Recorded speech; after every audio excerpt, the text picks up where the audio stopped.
Coming from the military at that time, I'd been in the military about, I think, 12 or 13 years when I was selected. So, coming to NASA from the military as far as going into another training program is fairly similar. I think NASA took some lessons learned from military training, especially flight school for me, was very much an analog to the kind of the training we had here.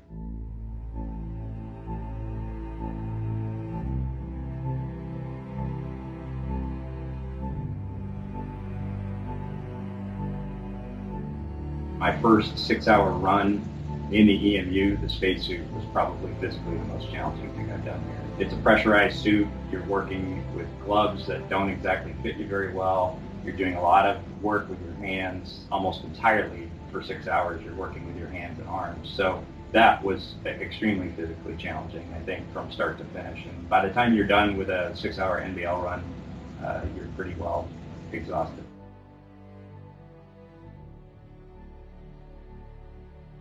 The psychological challenge, I think, for a lot of us, we come from very high energy, high workload, high up tempo type jobs, and we're always going and doing things and working for that next goal. So I think psychologically, mentally getting through that part of it is, I think, for most of us, pretty challenging.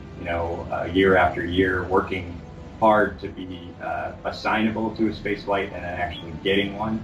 It is, I think, for me, was psychologically the most challenging thing I've dealt with maybe in my entire professional life.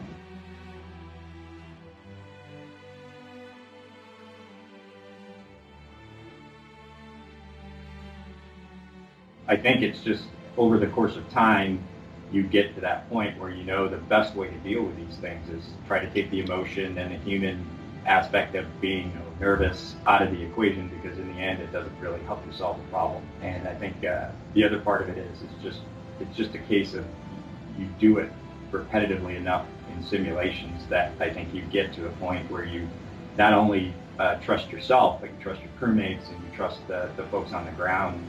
Together, everybody kind of keeps a cool head and we work through the problem about it.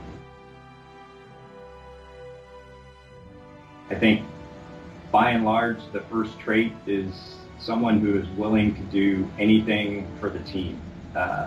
Team player. Obviously, other things that I think are very helpful is you need to be proficient. You need to know your job. You need to keep a cool head. You need to kind of look at the problem pragmatically.